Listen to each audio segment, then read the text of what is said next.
So welcome back, friends. It's nice to be home after our 3-day stint at Thunder Ranch. It's time to get back to work. So I was very keen to get started on the next episode of the single log bridge. And then I woke up to 32 degrees and raining and snowing and sleeting. So I thought, well, this is a good time to get our timber framing tools sorted out. I haven't used them for a while, and so I pulled out ye old box here and thought I'd go through and we'll put an edge on everything. And I came across something that was very disappointing. And that was this. This is my timber saw that I had a hard time finding this. I actually had to buy it in Japan and have it shipped here. It is my favorite saw, and it's very precious to me. And when I was using it last time, I was worried about it getting dinged up. It was not something that I wanted to put into the toolbox. It did not come with a sheath, and so this was the temporary fix. It was a chunk of fire hose wrapped with a piece of Gorilla duct tape as a sheath, and as you can see, it is not satisfactory. So I thought, well, this will be a perfect opportunity for us to build a traditional wooden sheath. I've taken to storing my special wood underneath my bench right here. This is a lot of wood that have been given to me by subscribers and given to me by friends, and it's my fancy wood. It's my special stuff here, and it serves two purposes. It keeps it here where I can get to it easily, and it also creates a tremendous amount of weight, so it helps to keep the bench from rocking around. So looking through here, I'm seeing something that I think that two choices here. So here is, look at that, that's beautiful. That is a piece of clear vertical grain hemlock. Love hemlock. Hemlocks are next to Doug fir, my favorite tree. We also have here a very nice piece of oak that was milled by a friend of mine in Southern Oregon. We could go with that. Should we go with the oak or should we go with the hemlock? Boy, they're very different, hard to decide. And the winner is, you guessed it, the hemlock. So I've never really made anything like this before, so we're going to be learning together. But what I'm thinking is, I thought a couple things, we could have it follow this detail here, but then I thought more upon it, like, let's make it more like a samurai scabbard, or what I assume a samurai scabbard is like, and bring it all the way here into the handle. And that little extra thickness of that raised area might help to kind of hold it in place, be a bit of a friction lock. So what we're going to do first is that we're going to trace this, because this is the portion that is going to be, we're going to need to chisel out, a router out there, and we'll do this, we'll use traditional hand tools, except I am going to use a table saw, because, well, I can. To get our 1/2 inch, we're going to use my bench ruler, the General 701. Man, I love this ruler. Both of these tools, both these right here, are in my, I'm pretty sure, well over 100 years old. Just incredible. Okay, so what we're going to do is, we're going to 1/2 inch, right? So we'll set that. It's got a very keen little pointer on it there. And we can push that in to the 1/2 inch mark. Now we can take our compass. It's going to give us an exact 1/2 inch overcut. I wasn't careful and my compass moved a little bit, so I went and double checked my dimension, and we're good now. I'm going to cut this out on the bandsaw really quickly. You could do this with a regular coping saw or a jigsaw if that's all you have.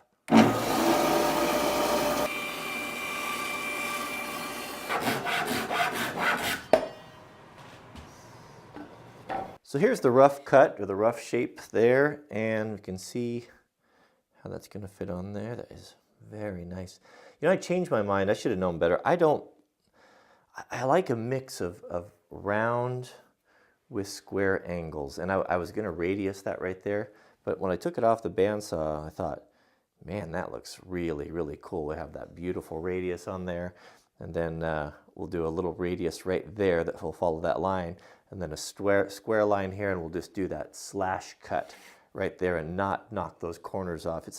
I think that, we'll see. Everything changes, but I think that looks good.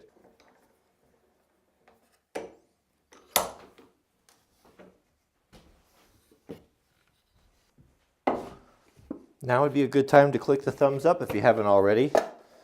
It's just a friendly reminder. Don't worry about it. I forget as well.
Before we take it over the table saw, we'll determine what the center is here. If you ever want to, really double check, you can do the math and, figure out what the center of this is. And if you bring your square from both sides, and of course the lines match, then you know. So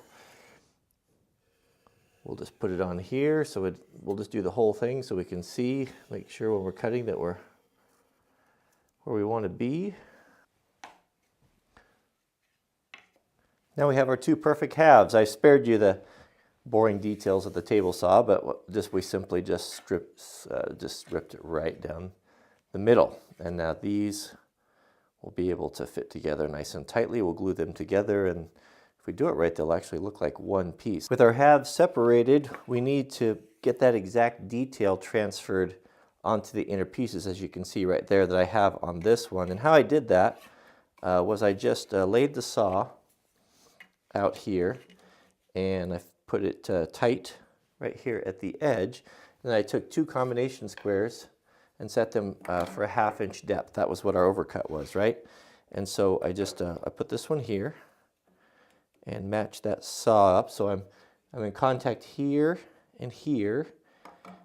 Hold that there, and the last one right here on the blade. Depending on your saw, you may find that those teeth actually stick down a little bit further than the blade. What I'd recommend you do is give yourself a little extra right there, 1/8 of an inch or so. You don't want that to be a tight fit where the teeth are, because that's going to always give you trouble. The teeth will drag on it. So we'll give ourselves, as I said here, about 1/8. And now we can have a little bit of extra room. Once you get that, then just lay your straight edge. Protect those teeth. Don't be putting anything metal on them. They're very delicate. Connect these lines here. Now we have a little bit of leeway there. So I did the first side without you guys, just so I could kind of show you, and then the second one we'll do together. But you can see there that is all routed out, so that will sit nicely in there. Now, I don't want to make this too tight. The more I thought about it, if I try to make it, the tolerance is too tight, I'm going to be fighting it every time I put it in, and I don't want that. So what I did is I set the depth to be 1/2 of this thicker portion right here. So that will go in, and that will cause a little bit of resistance. Not that I need a whole lot, and should be able to keep it in there. Now, how I did this was I was going to route this out using the hand router, but I want to, and you certainly can do that. You could even chisel that out, but I went the quick and easy route, and I used an electric hand router. I'll show that to you here. You may not be familiar with this tool. This is something that the first time I saw this being used, I think was on Samurai Carpenter. He used this with I think it had a mortising bit, and this I was late to figuring this one out, but this is one of my favorite shop tools. It's such a time saver, and it saves so much use, and it's so usable because of its small size. And what it's got is just got a little, I just bought a little Diablo mortising bit in there that, and I've got that set down there about a 1/16 of an inch. And what I like about these is that they're very controllable, and you can do a ton of work. All I did was just to lay that down in there, and you can see here if I turn the side profile, laid that down in there, and just by hand, very carefully, just follow that line. So simple. To do this by hand takes a tremendous amount of time. It can be done. Maybe we should just do the other one by hand to see. But no, I got other things to do. We got so many things going on. I want to get to the big project, and I've got a lot of tools to sharpen, so we'll just do this. But I think you get the point. These are two tools that I am definitely going to put in my Amazon store. This parallel clamp, the jet parallel clamp with the big wide plastic sides on it, I could get away. I wouldn't even need a bench vise if I just had this. If you just have a regular bench, you take an old solid core door and put a couple legs on it and throw a little wood vise on it, man, you're in action. You can do a lot of things around your house. And get one of these. The 31-incher seems to be perfect. It clamps and holds everything, and it's got a soft plastic on it, so it doesn't, if you do get your tools, if you slip, as I do all the time, they go into this or your blades and they don't damage them. It's a nice little clamp. So I'll put that and a good hand router in there as well, because these two tools, you can just do so many things. So what I'll do is I'll clamp this on here because I don't want it to move around, and I'll do one side at a time. I'll clamp this side, and then we'll spin it around and do the other side.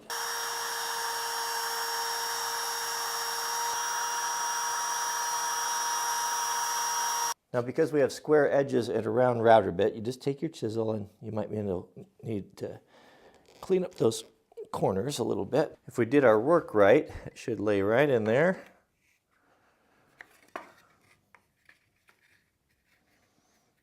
Now we're ready to check our fit. So I've clamped both pieces tight in the vise. You can see here that everything fits nice, except for we have a problem there. So this thick piece, the thicker piece right there that holds the blade is not going to fit in there. And I kind of knew that. I wanted to start slow. We routed it all out. I wanted it not to be too tight, you know, but not too loose either.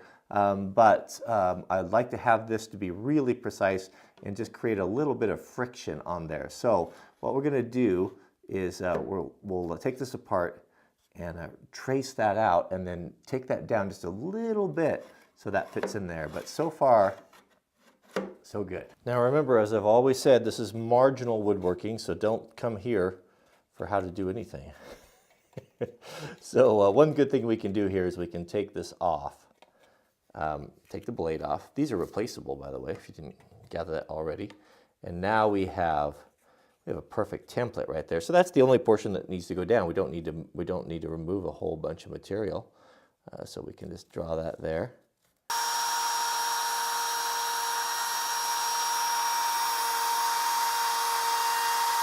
Let's try our fit now there. Square up the edges.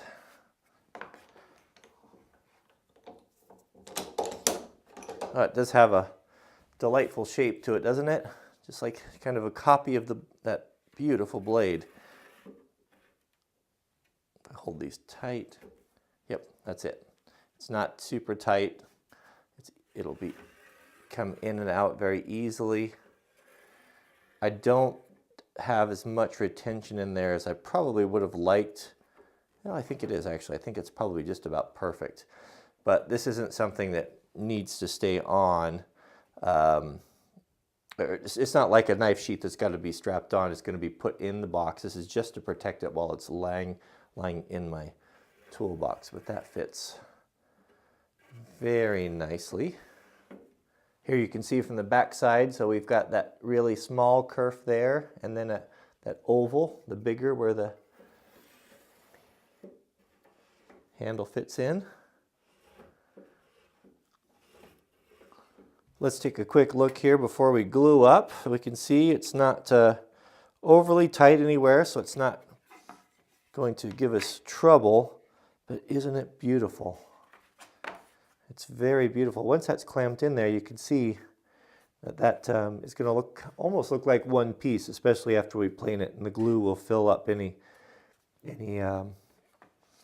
little imperfections on that. But it is basically a 1 inch larger cross section of the blade itself, and it just looks gorgeous. It just is so pretty. It fills or just follows all those same lines. A very simple project, something you can do yourself, but very satisfying. And you can do this for all of your saws. And actually, I'm going to make another one. One of the saws that I use a lot for doing the timber work is the Japanese pole saw here. And these, these are really hard to look after. And when you put them in your toolbox, they're going to get ruined.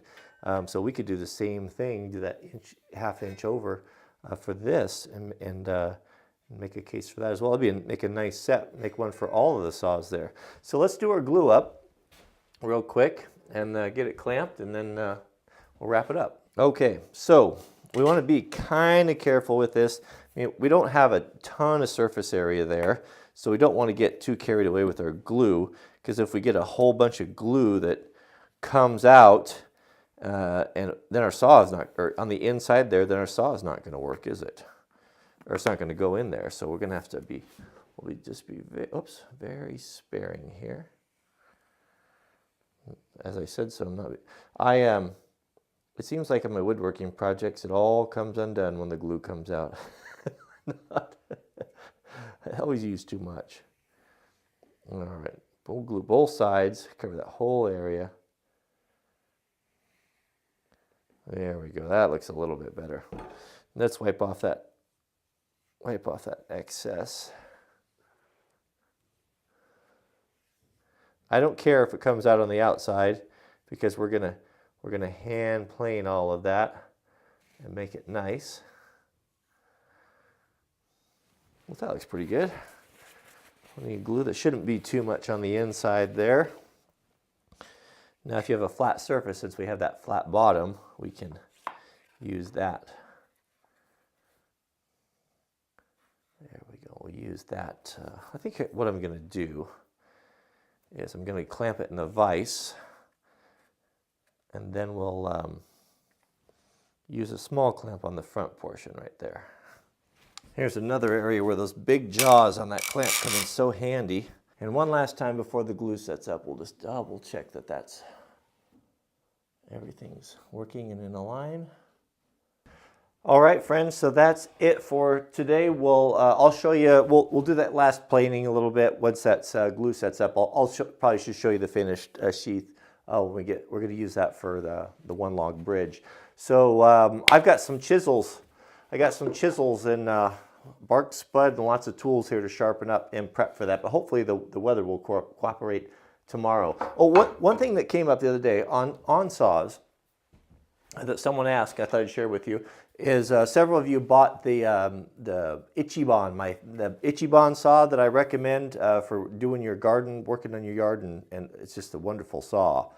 And after using it, your saws are getting all covered with sap, and how to get that off, it's hard to get off without damaging the teeth, but actually it's not. So what you do is get some carburetor cleaner and a good stiff brush. That's all you need. Get the carburetor cleaner. You can use gasoline as well. Just be careful. You know, do I have to say that? But just spray it on there. Even WD-40 will work. Not as good as carburetor cleaner, and a good stiff brush. Lay that saw down there flat and brush away from the back towards the front of the bristles. Don't go side to side. Don't go into them, but back. Spray that on there. Let it sit a little bit. Hit it a couple times. You'll clean all of that sap off immediately.